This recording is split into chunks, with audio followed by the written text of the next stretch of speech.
আসাদুজ্জামান খান কামাল। যখনই আমাদের কাছে তারা লিস্ট দিবে, যখনই আমাদেরকে অফিসিয়ালি জানাবেন, আমরা আমাদের ব্যবস্থা নিব। এবং আমরা এই ঘটনাটাও আমরা দেখছি, আমরা গুরুত্বের সঙ্গে দেখছি, এবং যা যা করার, যা যা করণীয় আমরা অবশ্যই করব। সরকারি পর্যায়ে কোনো যোগাযোগ হয়েছে কিনা? না, সরকারি আমাদের সাংবাদিকরাই বলেছেন সরকারি পর্যায়ে। আপনারা তো জানেন সরকারি পর্যায়ে হয়তো একদিন দুই দিন দেরি হবে, এসে যাবে। আমরা যদি সরকারি পর্যায়ে জানানো হয়, আমরা অবশ্যই সেটার ব্যবস্থা নেব। এদিকে অপরাধীদের ভারতে আশ্রয় নেয়া ও বর্ধমানে বোমা বিস্ফোরণের ঘটনার প্রেক্ষিতে সীমান্ত নিরাপত্তা আরো জোরদার করা উচিত বলে মনে করেন নিরাপত্তা বিশ্লেষক এম শাকওয়াত হোসেন। এশিয়ান টিভির সঙ্গে একান্ত সাক্ষাৎকারে তিনি কথা বলেন। তো আমাদের এই ওয়েস্টার্ন বর্ডার যেটা বা পশ্চিম দিকে যে সীমান্ত, এটা খুব একটা ভালো অবস্থা আছে বলে আমার মনে হয় না। তো কাজে আমাদের কিন্তু একটু উদ্বিগ্ন হওয়ার কারণ রয়েছে। আমার 7 মার্ডার কেস যে নারায়ণগঞ্জের, তাকেও দেখলাম অবলীলা ক্রমে সে কলকাতায় চলে গেছে। তো কাজে এই সাধারণ মানুষকে যেতে হলে কত রকমের বাধা বিপত্তির মধ্যে যেতে হয়। সেখানে আমি মনে করি যে আমাদের বর্ডারগুলোকেও অ্যালার্ট করা উচিত। দিল্লির সাথে আমাদের সম্পর্ক যেটা আছে সেটা তো ঠিকই আছে, স্টেট টু স্টেট দিল্লির সাথে সম্পর্ক হওয়া উচিত। কিন্তু বাস্তবিক পক্ষে যেটা হচ্ছে যে ইন্ডিয়াতে এখন রাজ্য সরকারগুলো বা আঞ্চলিক সরকারগুলো অনেকটা বেশ পাওয়ারফুল। কেন্দ্র ভার্সেস ওয়েস্ট বেঙ্গলের একটা পলিটিক্যাল টানাপোড়েন চলছে। তো সেই কারণে আমরা এক ধরনের, আমার মনে হয় বাংলাদেশ এক ধরনের একটা অসুবিধার মধ্যে আছে। আইসিসির পরীক্ষায় বোলিং অ্যাকশনে ত্রুটি ধরা পড়ায় নিষিদ্ধ হলেন বাংলাদেশের স্পিনার সোহাগ গাজী। সদ্য শেষ হওয়া ওয়েস্ট ইন্ডিজ সফরের দ্বিতীয় ওয়ানডেতে সোহাগের বোলিংয়ে সন্দেহ প্রকাশ করেন আম্পায়াররা। রিপোর্ট করা হয় ওই সিরিজের ম্যাচ রেফারি রঞ্জন মাদুগালের কাছে। এরপর পরবর্তী 21 দিনের মধ্যে আইসিসির পরীক্ষাগারে বোলিং পরীক্ষার জন্য নির্দেশ দেওয়া হয় তাকে। 1 অক্টোবর অ্যাকশন পরীক্ষার জন্য ইংল্যান্ডে যান সোহাগ। আর সেই পরীক্ষায় উত্তীর্ণ হতে না পারায় গাজীকে এখন থাকতে হবে পুনর্বাসন প্রক্রিয়ার মধ্যে। ক্যারিয়ারের এ পর্যন্ত 10 টেস্টে 38টি, 20 ওয়ানডেতে 22টি এবং টি-20তে মোট 9 ম্যাচে 4 উইকেট নিয়েছেন সোহাগ গাজী।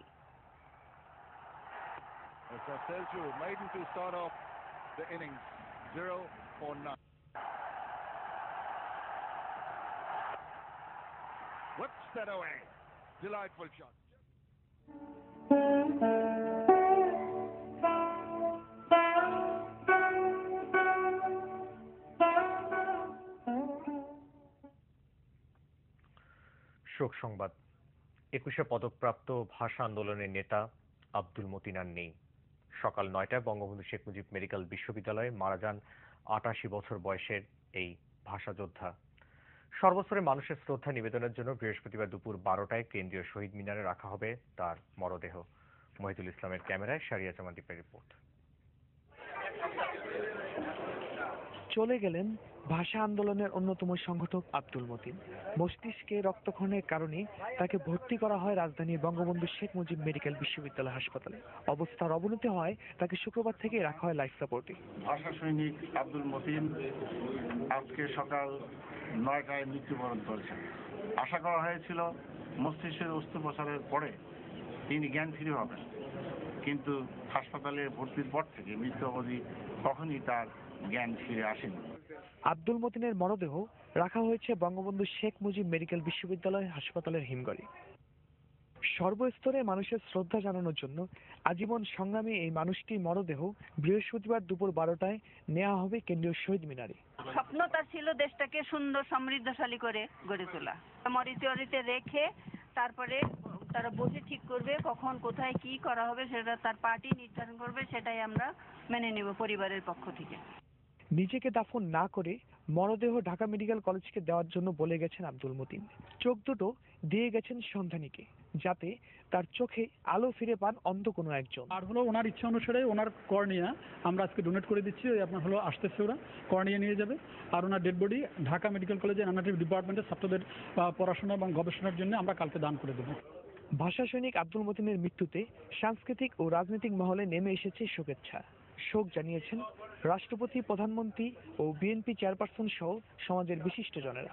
জীবনের যে আলেখ্য উপহার দিয়ে গেলেন জাতিকে, সেটা আমি মনে করি সর্বকালে বাংলাদেশের সকল প্রজন্মের জন্য আদর্শ হয়ে থাকবে। তার জীবন অবসানের মধ্য দিয়ে আমাদের একটি দীর্ঘ সংগ্রামের ইতিহাসে সমাপ্তি ঘটল। ছোটবেলা থেকেই প্রতিবাদী মানুষটি আজীবন সংগ্রাম করে এসেছেন সাধারণ মানুষের অধিকার প্রতিষ্ঠায়।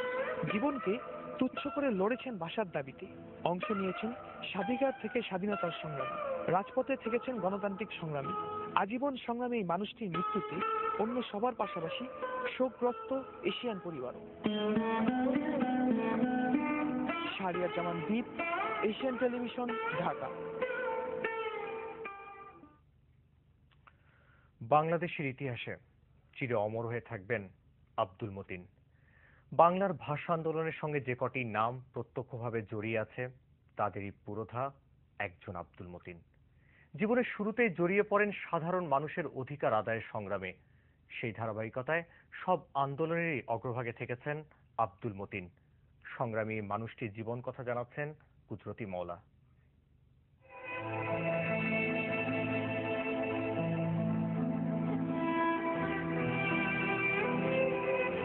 আজীবন সাধারণ মানুষের অধিকার আদায়ের দীপ্ত কণ্ঠস্বর আব্দুল মতিন। জন্ম ৩রা ডিসেম্বর ১৯২৬, সিরাজগঞ্জের চৌহালিতে। প্রতিবাদী আব্দুল মতিন ব্রিটিশ আন্দোলনে ছিলেন প্রত্যক্ষভাবে সম্পৃক্ত। দ্বিতীয় বিশ্বযুদ্ধের শেষ দিকে ব্রিটিশ আর্মিতে কমিশন পাওয়া সৈনিক আব্দুল মতিন শুরু থেকে চেয়েছিলেন সংখ্যাগরিষ্ঠ নিপীড়িত মানুষের একটি রাষ্ট্র। বিশ্বযুদ্ধ শেষে ১৯৪৭ সালে ঢাকা বিশ্ববিদ্যালয় থেকে গ্র্যাজুয়েশন শেষ করেন সংগ্রামী এই মানুষটি।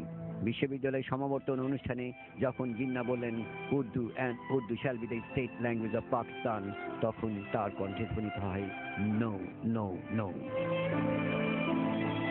তারই নেতৃত্বে ১৯৫২ ২১শে ফেব্রুয়ারি ১৪৪ ধারা ভঙ্গ করার সিদ্ধান্ত নেন শিক্ষার্থীরা। ৭১-এর মুক্তিযুদ্ধেও গুরুত্বপূর্ণ ভূমিকা পালন করেন ভাষামতিন। তিনি মূলত বাম রাজনীতিতে সম্পৃক্ত ছিলেন এবং মুক্তিযুদ্ধের চেতনা বাস্তবায়নে ও আত্মনির্ভর বাংলাদেশ গঠনের স্বপ্ন দেখিয়ে গেছেন আজীবন।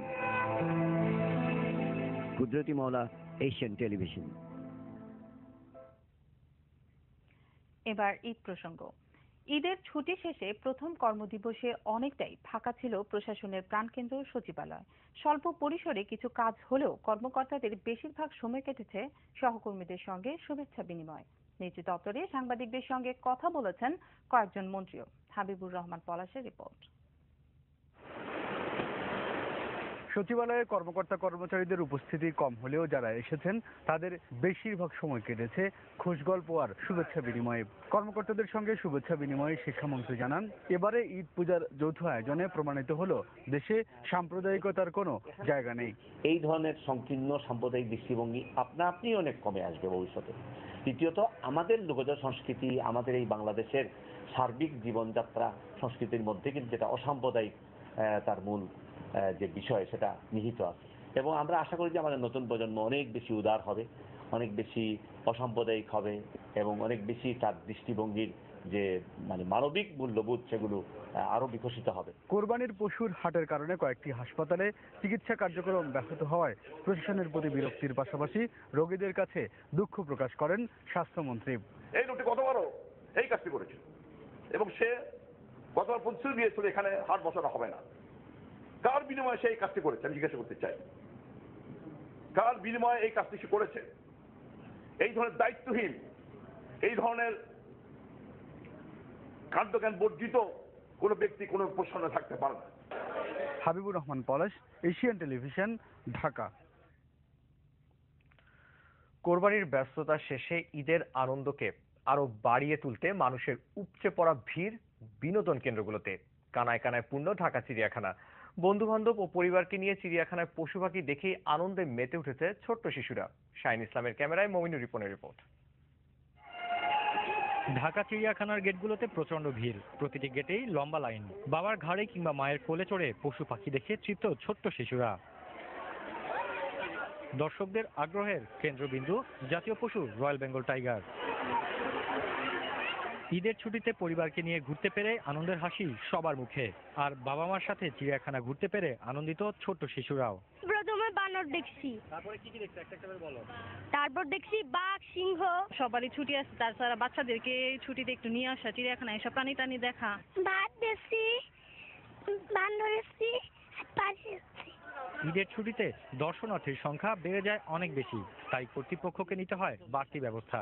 ঈদের সময় দেখা যায় ঈদের পরবর্তী দিনগুলোতে কয়েকদিন পর্যন্ত ছুটি থাকে, যখন ঈদের ছুটি এই সময় প্রতিদিন 80,000 থেকে 1 লক্ষ বা কখনো কখনো 1 লক্ষের উপরেও দর্শনার্থী হয়ে যায়। আইন শৃঙ্খলা যথাযথভাবে রাখা, দোকানগুলোতে উচ্চ মূল্য যাতে গ্রহণ না করে সেখানে মোবাইল টিম কাজ করছে। পার্কগুলো রয়েছে জমজমাট অবস্থায়, অন্যদিকে দর্শক বাড়লেও জমজমাট হয়ে ওঠেনি সিনেমা হলগুলো। Mominur Ripon, Asian television, Dhaka.